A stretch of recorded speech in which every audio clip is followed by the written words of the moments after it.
Well, glad to have you back. The 54th annual meeting of the World Economic Forum convened in Davos, Switzerland, against the tense geopolitical backdrop. Conflicts in multiple regions continue to threaten global peace and stability, while political fragmentation is increasingly taking a toll on other issues areas ranging from the climate crisis to development of advanced technology. In Davos, top public and private sector players were also seen as leading society experts met the discussion of how effectively to deal with security crisis, such as the current situation in the Middle East, while at the same time mitigating the structural reforms of fragmentation.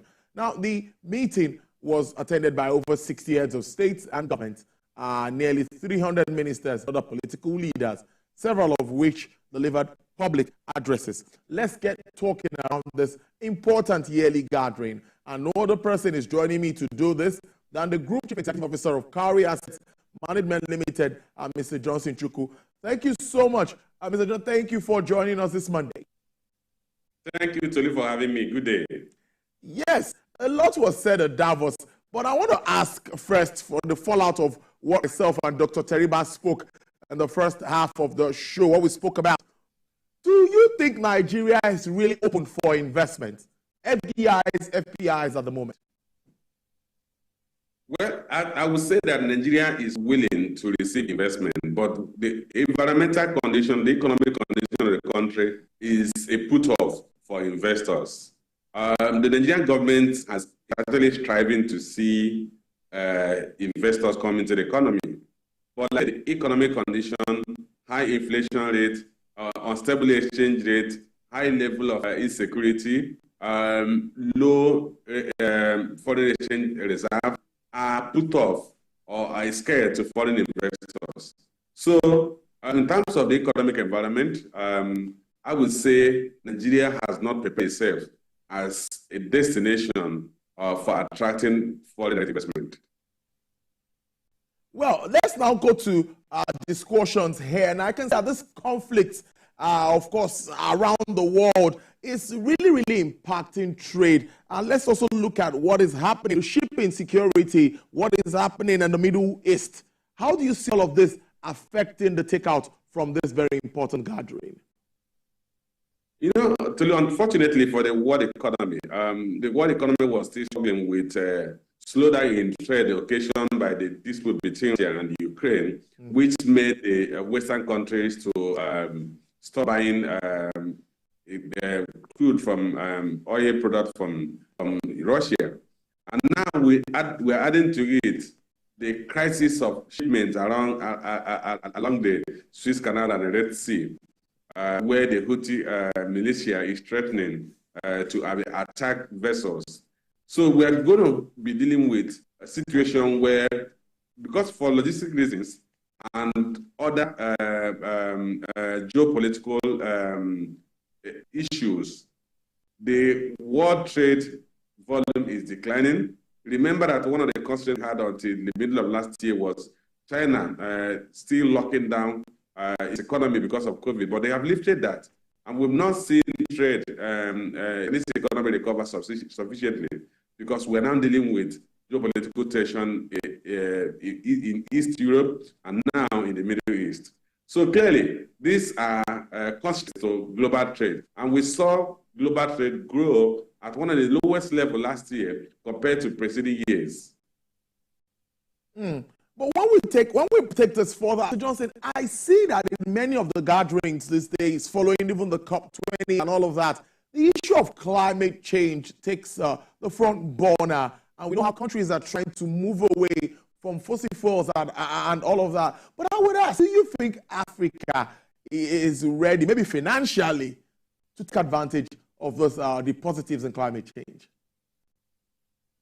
I think for Africans, in as much as we do not need to share away what the world is doing to sustain the climate, but it's not of critical priority to us because our priority first is to industrialize.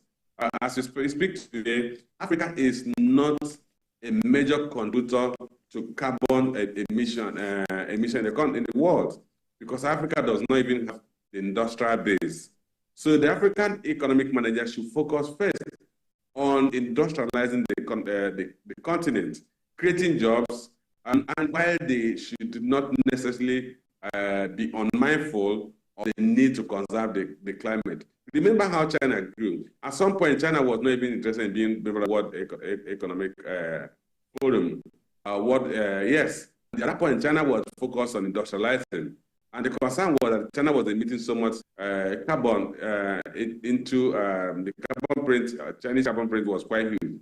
But today, they are fully industrialized and they are on the table discussing how to remedy the climate. So Africa should set the priorities right. Let's focus on economic growth, which will require us to industrialize, and subsequently, we will now make a priority the need to conserve the climate. Not that we should not be involved, and not that we are going to do things that will lead to major depletion of the ozone layer. But our priority number one is to feed our own people and make them have jobs.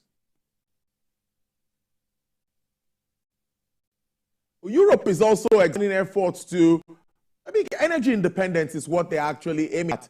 But I would ask, with all of these challenges, how much progress do you think has been made?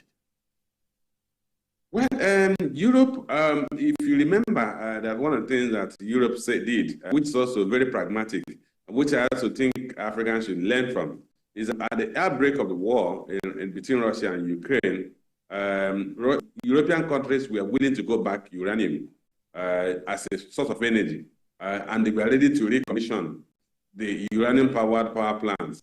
So what that means is that when you talk of energy independence, you have to look at your peculiarities. You have to look at how relevant your approach is to your economic conditions.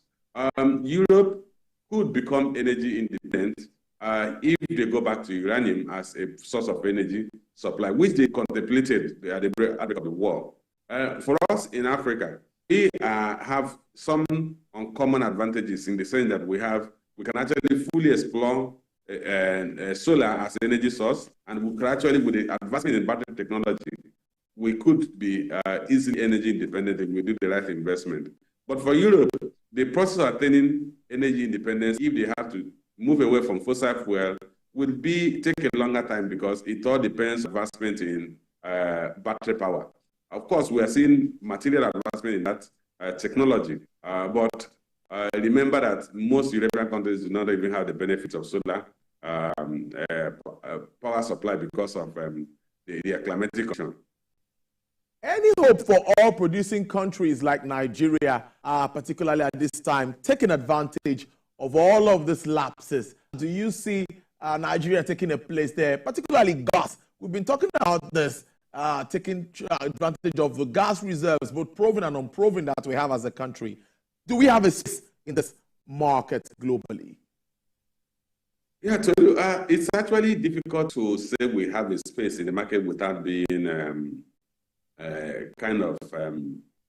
sounding unpatriotic or sounding, because the truth is that we as Nigerians should be proud of, we have so much potential, we have so much gas on the ground. In fact, we're not an oil country, we are a gas country. The reality is that today, liquefied natural gas, LNG, is producing at about 50% of the capacity because we can't give it feedstock, because we've allowed the level of insecurity to kind of constrain crude production, because what we produce is associated gas.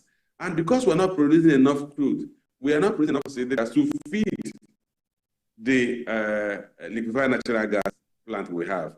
Remember that they have scrapped the 28 projects. So then, if we can't even get enough feedstock to produce up to full capacity of 27, why do we want to set up 28? Remember also that Nigeria had actually contemplated setting up the Okoloko gas plant and LNG and the brass LNG. Both have now in the doldrum. So it's not enough for us to say we're a gas country. We're not making the right investments and the right political decisions that will allow us to fully exploit this potential. That's all the pain of the country. And we just have to change the narrative as a people. Very, very interesting. I'm with you. Almost finally, many times at meetings like this, we hear, let's adopt a global solution to address global challenges. We have global challenges. What are global solutions that you think we should be looking at and you think were suggested at this gathering? Well, one of the global solutions that World Economic Forum and World Trade Organization have actually been pushing is to encourage international trade. Encouraging international trade will mean that countries will focus on producing products where they have competitive advantage. So you are going to have ultimately what will enjoy lower cost of production, and then products will be produced where they can be more efficient and more cost effectively produced. So that's one area that is required. But you have to bear in mind that countries also are interested in their own security. And it's interested in the security. You also want something like food independence. You want energy independence, which means if you have food independence and energy independence, the other countries who ordinarily have advantage in terms of energy production and food production will also want to also protect themselves from depending on you. So the core issue about on addressing the global economies, can the world really allow for free trade where countries focus on the area of core competence? Brilliant stuff as usual. Mr. Chuku, China and America also seems to be back on track. Inflation is looking good in the United States, and also China's economy. Oh, there's a bit of rebound. Well, of course, there are still challenges. How do you see this shape the entire globe moving on, investment-wise, and of course for the business community for 2024? Yeah, focusing on U.S., for instance, U.S. is the largest economy in the world, but most important, the U.S. is a country that attracts the highest level of foreign capital flow when rates go up. As you may know, a lot of flight to safety happened when the U.S. increased benchmark rate to 5.25 to 5.5% in July last year. And although they have, because of decline in inflation, particularly food inflation, the U.S. Federal Monetary Authority have indicated they are not going to increase rates further. So if they don't increase rates further, the current global macroeconomic environment, investment environment will remain that investors will still prefer U.S. Debt instruments.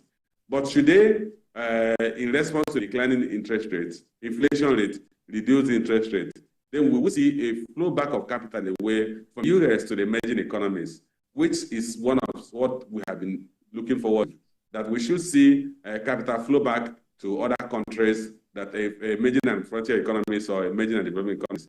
But as long as it remains high in the U.S., it's difficult for those able to borrow leverage from U.S. and come and invest in emerging economies. As it relates to China, the Chinese economy is largely an export-oriented economy.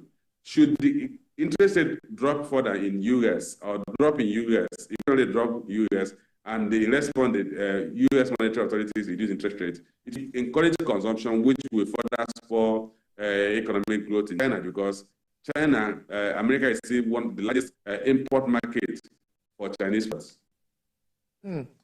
Very interesting conversation with you as usual. I must thank you so much, Mr. Johnson Chuku, for joining us this afternoon to break this down and understand the fallout of these very important meetings, considering challenges being faced worldwide. Wish you a great week. Group Chief Executive Officer, Cowrie Assets Management Limited, Mr. Johnson Chuku, thank you so much as always. Thank you for having me. Well, it's that time where we look at figures coming from the exchange.